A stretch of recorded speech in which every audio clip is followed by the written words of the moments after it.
Hello and welcome back. अपने previous video में हम लोगों ने डेप्रिसिएशन चैप्टर स्टार्ट किया था। डेप्रिसिएशन में हम लोगों ने क्या सीखा था कि डेप्रिसिएशन एक अकाउंटिंग मेथड है। ठीक है, डेप्रिसिएशन एक अकाउंटिंग मेथड है जो कि हमारे फिजिकल और टेंजिबल एसेट्स के परचेज और एक्वाइजेशन कॉस्ट को डिफरेंट अकाउंटिंग पीरियड में अलोकेट करता है ओवर इट्स यूजफुल लाइफ। ठीक है, हम अपने फिजिकल और टेंजिबल एसेट्स के परचेज और एक्वाइजेशन कॉस्ट को डिफरेंट अकाउंटिंग पीरियड में बांटते हैं थ्रू द डेप्रिसिएशन। क्लियर है? देन डेप्रिसिएशन हमें यह दिखाता है कि हमने एसेट्स का कितना वैल्यू यूज कर लिया।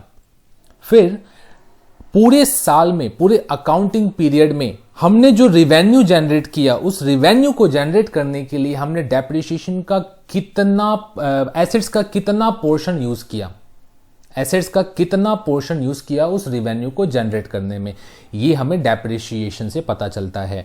ठीक है, फिर हम लोगों ने देखा कि डेप्रिसिएशन क्यों करते हैं।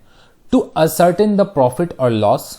ठीक है, to present true and fair view of financial statement, to ascertain real cost of production, to comply with the legal requirement. Legal requirement में क्या बात थी कि लीगल कंपनी एक्ट 2013 ने ये मैंडेटरी किया, if you are going to declare dividend, अगर कोई भी कंपनी डिविडेंड डिक्लेयर करने जा रहा है तो उस डिविडेंड को डिक्लेयर करने के पहले आपको अपने फिक्स एसेट्स पर डेप्रिसिएशन चार्ज करना मैंडेटरी है।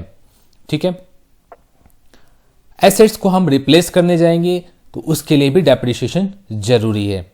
ठीक है, आज हम लोग इसी के कॉन्टिन्यूएशन में बात करेंगे कि क्या क्या फैक्टर हम लोग डेप्रिसिएशन को डिटरमाइन करने में यूज करते हैं, डेप्रिसिएशन के अमाउंट को कैसे कैलकुलेट करते हैं। ठीक है, तो इन सारे चीजों पे अभी हम लोग डिस्कशन करने जा रहे हैं।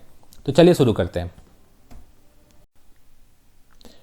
Factors determining the amount of depreciation. किन किन फैक्टर्स को हम कंसिडर करते हैं जब हम डेप्रिसिएशन के अमाउंट को कैलकुलेट करेंगे। तो सबसे पहला आता है हमारा original cost of assets, then estimated life, then residual value. ठीक है, ओरिजिनल कॉस्ट ऑफ एसेट्स क्या होता है? एसेट्स का परचेज कॉस्ट, एक्वाइजेशन कॉस्ट। ठीक है, एस्टिमेटेड लाइफ ऑफ मतलब कि उस एसेट्स को हम कितने साल तक यूज कर पाएंगे, कब तक यूज कर पाएंगे, वो हमारा होता है एस्टिमेटेड लाइफ। जब हमने एसेट्स को यूज कर लिया 5 साल 6 साल जितना भी उसका एक्सपेक्टेड लाइफ था उसको हम लोग यूज कर लिया, अब उस एसेट्स को जो हम सेल करेंगे उसको बोलते हैं रेसिडुअल वैल्यू। जो वैल्यू आता है वो तो रेसिडुअल वैल्यू, इसको हम लोग दूसरे नाम से क्या जानते हैं? Scrap value. ठीक है, रेसिडुअल वैल्यू और स्क्रैप वैल्यू। ठीक है, चलिए, तो original cost of assets, while ascertaining the original cost of assets, the cost of installation charge should be added to assets account। ठीक है, अभी हम लोगों ने बात किया से कि कोई भी आप एसेट्स को लेकर के आ रहे हो, उसको इंस्टॉल करने में अगर कोई अलग से खर्च होता है तो वो भी हमारा ओरिजिनल कॉस्ट में इंक्लूड होगा। Estimated life, all fix assets have estimated life. Estimated life imply the period over which an asset is expected to be used. ठीक है, then residual value, residual value also known as scrap value or turn-in value. After the expiry of useful life of the assets, the value expected to be realized on its sale is known as a residual value. अब एक छोटे से example से इन तीनों points को हम समझते हैं। से आपने एक सेलफोन परचेज किया, आप मोबाइल खरीद करके लेके आए। ठीक है, अब मोबाइल जैसे आप खरीद करके लेके आए तो वो क्या हो गया? आपका एसेट्स। ठीक है, एसेट्स का परचेज कॉस्ट इंक्लूड हुआ से 10,000 का। अब उस मोबाइल के लिए आपने एडिशनल हैंड्स फ्री लिया। ठीक है, कवर लिया। ठीक है, तो ये जो आप एडिशनल खर्च कर रहे हो उस मोबाइल को प्रोटेक्ट करने के लिए आपने क्या लिया? कवर लिया, हैंड्स फ्री लिया, दो चीज आपने लिया तो वो आपका एडिशनल कॉस्ट हुआ। तो से अगर 10,000 का फोन था, ठीक है, हैंड्स फ्री मैंने 1000 का लिया और 200 का कवर लिया। ठीक है, तो इन तीनों चीज को जोड़ करके जो अमाउंट आएगा मींस 11,200, ये आपका ओरिजिनल कॉस्ट ऑफ मोबाइल होगा, means original cost of assets. ठीक है, अब आपने ये एक्सपेक्टेड किया कि 2 साल तक इस मोबाइल को यूज करना है, 2 साल के बाद चेंज करना है, करेक्ट। तो जो 2 साल आपने फोन को यूज किया, ये आपका जो 2 ईयर्स है, ये आपका हुआ एक्सपेक्टेड लाइफ ऑफ एसेट्स। क्या हुआ? Expected life of assets. अब 2 साल के बाद जब आप इस सेल फोन को सेल करने जाओगे, इसको बेचोगे, तो बेचने पे क्या मिलेगा? 11,200 तो आपको नहीं मिलेगा, करेक्ट। आपका वैल्यू मिलेगा 2,000, ठीक है, और 3,000। तो ये आपका हो गया रेसिड्यूअल वैल्यू, करेक्ट है। ओरिजिनल कॉस्ट, किसी तरह का एडिशनल अगर इंस्टॉलेशन खर्च कर रहे हैं तो वो इंक्लूड होगा। एक्सपेक्टेड लाइफ, कितने दिन तक मशीन को, एसेट्स को हम यूज कर सकते हैं, ठीक है। रेसिड्यूअल वैल्यू, जब हम उस एसेट्स को सेल करने जाएंगे, ठीक है, क्लियर है। चलिए, डेप्रिसिएशन के कितने मेथड होते हैं, कौन कौन से मेथड होते हैं जिसके बेस पे हम डेप्रिसिएशन कैलकुलेट करते हैं, ठीक है।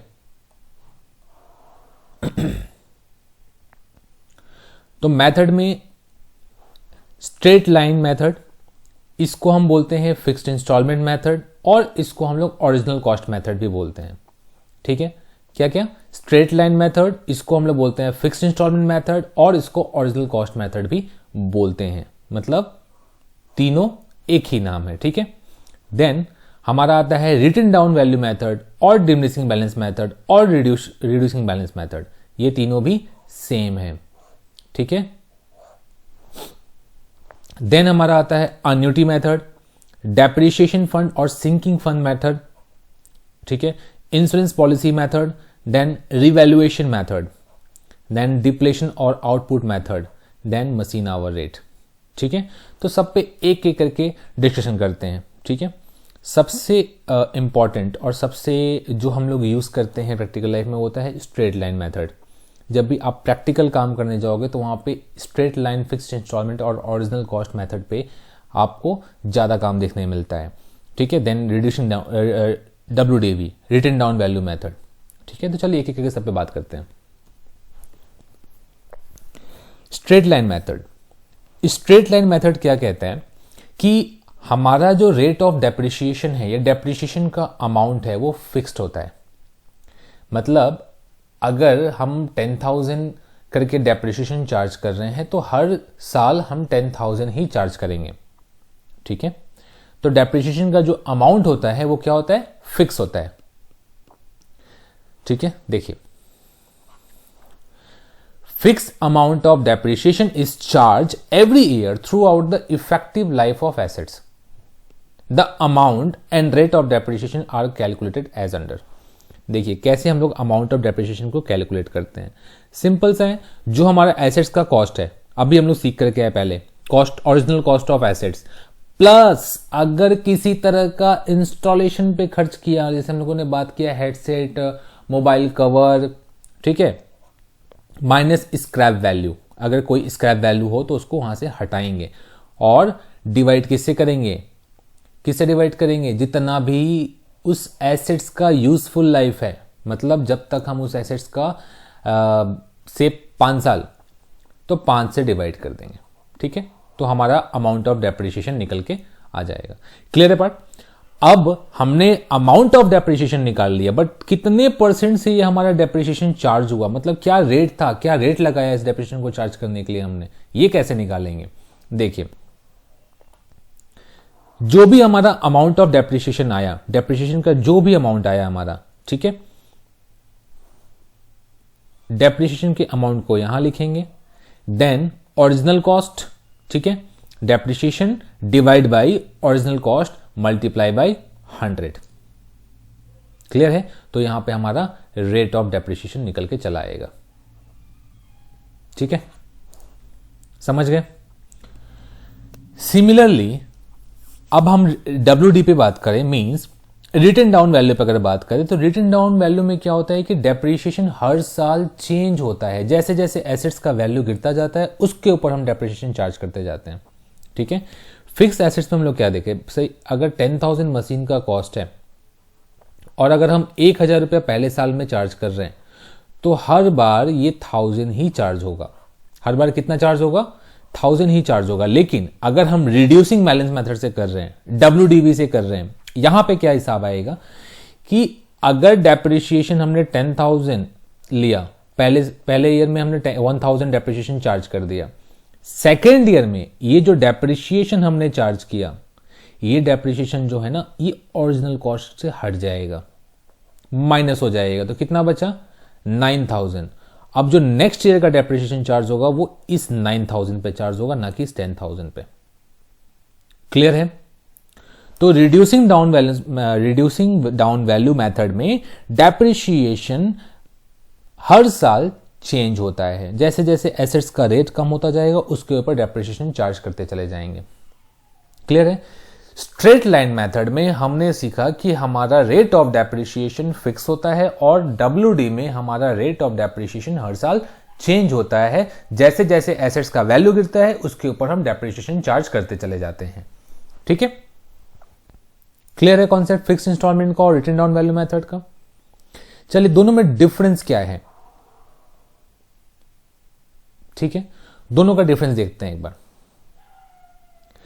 जो आपका स्ट्रेट लाइन मेथड है, डेप्रिसिएशन का अमाउंट क्या होता है? फिक्स रहता है। यहां पे डेप्रिसिएशन वेरीज करता है। वेरीज मीन अगर एसेट्स का वैल्यू जैसे जैसे गिर रहा है उसके ऊपर हम डेप्रिसिएशन चार्ज करते चले जाते हैं। Original cost is the basis of charging depreciation. हम डेप्रिसिएशन को हमेशा ओरिजिनल कॉस्ट पे चार्ज करते हैं, लेकिन यहां पे बुक वैल्यू पे चार्ज करते हैं। और बुक वैल्यू कैसे निकलता है? Original cost minus rate of depreciation, या फिर कुछ एडिशनल परचेज है या फिर सेल है, तो उन सबको हटा के ऐड करके उसके बाद हम डेप्रिसिएशन चार्ज करते हैं। क्लियर है? Not recognise by income tax law. Income tax law recognise नहीं होता है, recognise by income tax law. ठीक है? The value of assets can be written down to 0। Value यहां पे क्या हो जाता है? 0 तक आप उसको कर सकते हो। The value of assets can not be written down 0। ठीक है? वैल्यू ऑफ एसेट्स यहां पे आप 0 दिखा सकते हो, 0 तक लेके जा सकते हो, लेकिन यहां पे 0 तक लेकर के जा नहीं सकते। It is suitable for assets which have a lower repair charge and scrap value.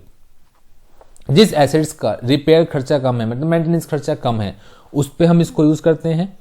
लेकिन यहां पे जिसका रिपेयर खर्च ज्यादा है, हर महीने में, हर साल में या 3 महीने में उस पे हम कुछ रिपेयर करना पड़ता है, तो उसके लिए WDV मेथड यूजफुल होता है। ठीक है, बात क्लियर है? तो हम लोगों ने क्या सीखा कि डेप्रिसिएशन को कैसे रिकॉर्ड करते, डेप्रिसिएशन का स्ट्रेट लाइन मेथड और WDV मेथड। तो स्ट्रेट लाइन में कैसे हम लोग डेप्रिसिएशन कैलकुलेट करते हैं और WDV में डेप्रिसिएशन कैसे कैलकुलेट करते हैं। ठीक है, बाकी के मेथड पे हम आगे चल के बात करेंगे, पहले इन 2 मेथड को समझेंगे। ठीक है, तो अभी कंसेप्ट ये कि हम डेप्रिसिएशन को रिकॉर्ड कैसे करें, इनकी जर्नल एंट्रीज क्या होगी, बुक में कैसे इसको रिकॉर्ड करेंगे। ठीक है, तो चलिए देखते हैं कि बुक में कैसे रिकॉर्ड करते हैं इसको। ठीक है, देखिए 2 मेथड है डेप्रिसिएशन को रिकॉर्ड करने का। एक, जब आपने प्रोविजन मेंटेन नहीं किया, और दूसरा जब प्रोविजन मेंटेन है। प्रोविजन से मतलब क्या है कि देखिए, जिसमें प्रोविजन मेंटेन नहीं है, प्रोविजन मेंटेन नहीं है मतलब डेप्रिसिएशन को डायरेक्टली हम अपने एसेट्स पे चार्ज कर रहे हैं, डायरेक्टली एसेट्स पे चार्ज कर रहे हैं। मतलब अगर हम डेप्रिसिएशन, हम लोगों ने क्या सीखा, डेप्रिसिएशन हमारा एक्सपेंसेस है, डेप्रिसिएशन हमारा एक्सपेंसेस है, तो उसको हम सीधा सीधा दिखाते हैं कि ये हमारे एसेट्स के अगेंस्ट में ये खर्च है। ठीक है, तो डायरेक्टली हम अपने एसेट्स पे चार्ज कर रहे हैं हर साल। लेकिन जैसे ही हमने प्रोविजन मेंटेन किया, जैसे ही प्रोविजन को मेंटेन किया, वहां पे कंसेप्ट अलग हो जाता है। कैसे अलग हो जाता है? डेप्रिसिएशन डायरेक्टली आपके एसेट्स पे चार्ज नहीं होगा, हम एक अलग से अकाउंट क्रिएट करेंगे जहां पे उस डेप्रिसिएशन को क्रेडिट करते हैं। उस अकाउंट का नाम क्या है? उस अकाउंट का नाम है प्रोविजन फॉर डेप्रिसिएशन अकाउंट। बात को समझ में आया? अगर प्रोविजन मेंटेन कर रहे हैं तो हम एसेट्स के डेप्रिसिएशन के चार्ज को सेपरेट अकाउंट में चार्ज करते हैं, सेपरेट अकाउंट में डालते हैं। किसमें? Provision for depreciation account. इसको ही हम बोलते हैं अक्यूमुलेटेड डेप्रिसिएशन। ठीक है, अक्यूमुलेटेड डेप्रिसिएशन भी इसको ही बोलते हैं। ठीक है, तो लॉजिक समझ में आया कि प्रोविजन अगर मेंटेन है, प्रोविजन अगर मेंटेन है तब तो हम डायरेक्टली एसेट्स पे चार्ज नहीं करेंगे। ठीक है, डेप्रिसिएशन का अगर प्रोविजन मेंटेन नहीं है तो हमारा डेप्रिसिएशन डायरेक्टली हमारे एसेट्स पे चार्ज होगा। क्लियर है? चलिए देखते हैं। The amount of depreciation is debited to depreciation account and credited to assets account. ठीक है, क्या बोला कि हमने डेप्रिसिएशन हमारा एक्सपेंसेस है, तो जाहिर सा बात है डेप्रिसिएशन क्या हो जाएगा, डेबिट। और अगर हम प्रोविजन मेंटेन नहीं कर रहे हैं तो हमारा ये कहां चार्ज होगा, ये हमारे एसेट्स पे चार्ज होगा, एसेट्स के अगेंस्ट में चार्ज होगा। तो हम क्रेडिट किसको दिखाएंगे, एसेट्स को। एसेट्स का वैल्यू को हम क्या कर रहे हैं, गिरा रहे हैं। यही तो करते थे हम डेप्रिसिएशन में कि एसेट्स का वैल्यू जैसे जैसे यूज होता चला जाता है कम होता चला जाता है। तो ये जर्नल एंट्री हमारा वही इंडिकेट कर रहा है कि देखिए अब पहले साल में हमने डेप्रिसिएशन चार्ज किया तो एसेट्स के वैल्यू को कम कर दिया। क्लियर है? लेकिन अगर दूसरे साइड में अगर हम देखें तो यहां पे क्या कंसेप्ट है, भाई साहब अभी तक हमने प्रोविजन मेंटेन नहीं किया था, लेकिन यहां पे हम प्रोविजन को मेंटेन कर रहे हैं। तो यहां कॉन्सेप्ट क्या चला आएगा कि जैसे ही आपने डेप्रिसिएशन चार्ज किया एसेट्स को ले लोगे, राइट? नहीं, जैसे ही आपने डेप्रिसिएशन चार्ज किया उस डेप्रिसिएशन को आप प्रोविजन फॉर डेप्रिसिएशन अकाउंट में मूव कर दोगे। कहां मूव कर दोगे, प्रोविजन फॉर डेप्रिसिएशन अकाउंट में मूव कर दोगे उसको। क्लियर है? देखिए, the amount of depreciation is debited to depreciation account and credited to assets account. Depreciation account is close by transferring the balance to profit and loss account. ये भी वही काम करेगा, ये भी क्लोज करेगा प्रॉफिट एंड लॉस से, लेकिन डिफरेंस सिर्फ क्या आएगा, डिफरेंस ये रहेगा कि यहां पे एसेट्स के अगेंस्ट में नहीं, बार बार रिपीट कर रहा हूं, ये एसेट्स में चार्ज, एसेट्स के अगेंस्ट में डायरेक्टली चार्ज नहीं होगा। ये कहां चार्ज होगा, प्रोविजन फॉर डेप्रिसिएशन में। बस यही डिफरेंस है और दोनों में कोई डिफरेंस नहीं है। तो जैसे ही हमने डेप्रिसिएशन चार्ज किया और हमारा प्रोविजन मेंटेन नहीं है तो सीधा सीधा क्या करेंगे, एसेट्स पे चार्ज कर दो। Depreciation account debit, depreciation account debit to assets. अब क्लोज कैसे करेंगे, डेप्रिसिएशन अकाउंट को क्लोज करना है मुझे, तो profit and loss account debit to depreciation account close. Simultaneously अगर हम प्रोविजन मेंटेन है तो कैसे करेंगे, depreciation account debit to provision for depreciation, यहां चार्ज कर दिया हमने, लेकिन क्लोज वैसे ही करेंगे, profit and loss account debit to depreciation. Part clear है? ठीक है, तो इसके ऊपर पहले हम प्रैक्टिकल करेंगे। प्रैक्टिकल में एक दो क्वेश्चन देखेंगे, समझेंगे कि एंट्री कैसे हो रही है, और इसके बाद फिक्स एसेट से रिलेटेड जितने भी जनरल एंट्री है उसको इसके संग हम कंबाइन करेंगे। पूरा कंसेप्ट समझ के फिर हम लोग आगे के जितने मेथड्स हैं उनको सीखेंगे एक एक करके। ठीक है, तो अभी के लिए इतना ही, फिर हम नेक्स्ट वीडियो में कंटिन्यूएशन पे मिलेंगे। ठीक है, आज के लिए इतना ही। Thank you, bye bye.